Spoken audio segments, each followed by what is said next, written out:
हमारे हिंदुस्तान में इस्लाम सिर्फ और वैसे ही पूरा इस्लाम तो आया ही है 1500 साल पहले।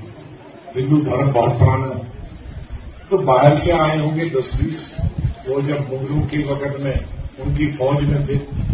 बाकी तो सब हिंदू से ही कन्वर्ट हुए हैं मुसलमान हिंदुस्तान में।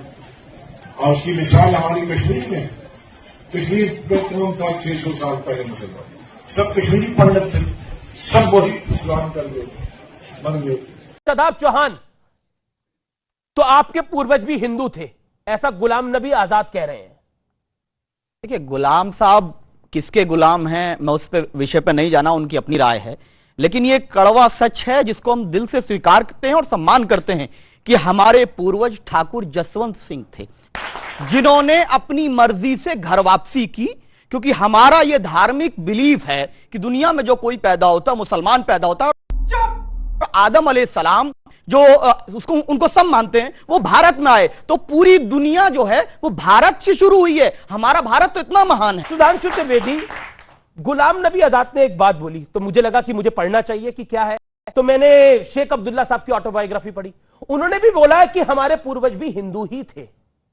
और तो और को बताऊं, बेनजीर भुट्टो की जो ऑटोबायोग्राफी उन्होंने लिखी थी आज से 25-30 साल पहले, डॉटर ऑफ द ईस्ट, उसमें उन्होंने लिखा है कि उनके पूर्वज राजस्थान के राठौड़ से। बहुत सारी बातें ऐसी, इसमें कहीं कोई किंतु परंतु की गुंजाइश नहीं है। मुझे लगता है कि कुछ लोग जो अपनी सियासत की दुकान, तो नफरत की दुकान और मोहब्बत की दुकान वाली, मतलब दुकानदारी तो है ना, उनकी दुकानदारी चलती रहे, इसलिए वो भारत से अलग आइडेंटिटी भारत के भिन्न भिन्न मजहब के लोगों की बनाकर रखना चाहते हैं। ये एक समस्या है। जबकि मैं आपसे ईमानदारी से कहता हूं, जैसे जैसे टेक्नोलॉजी आगे बढ़ रही है, हिंदू धर्म की वास्तविकता और श्रेष्ठता साबित हो रही है। जैसे राम मंदिर की हकीकत रडार मैपिंग से आई, आज सर्वे के ऊपर काशी विश्वनाथ पे रोक इसीलिए लगाने की बात कही जा रही है। सरस्वती नदी नासा की पिक्चर से दिखी थी, राम सेतु उससे दिखा था। वैसे ही अब जीनोम सीक्वेंसिंग की बात आपने कोरोना वैक्सीन के समय बहुत सुनी होगी। इवन अमेरिका ने घोषणा की है कि ऑलमोस्ट ह्यूमन जीनोम की कंप्लीट मैपिंग हो गई है।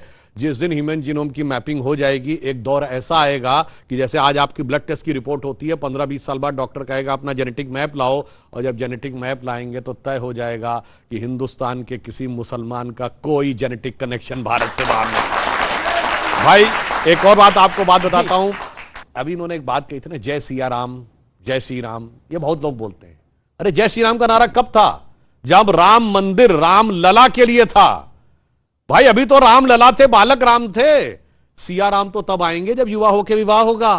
तो जब तक राम लला है तो जय श्री राम ही होगा, और जिस दिन राजा राम बनेंगे तो जय सिया राम। क्या बात है साजिद सिद्दीकी, गुलाम नबी आजाद ने जो कहा सही कहा। क्या आपको लगता है उनकी बात से आप सहमत हैं? क्योंकि शेख अब्दुल्ला ने भी अपनी ऑटोबायोग्राफी में यही लिखा है। दूसरी बात ये सत्य है, इसमें कोई दो राय नहीं है। जैसे शादाब ने भी कहा, सब जानते हैं हिंदुस्तान में 90% लोग कन्वर्टेड है, इसमें कोई दो राय नहीं है।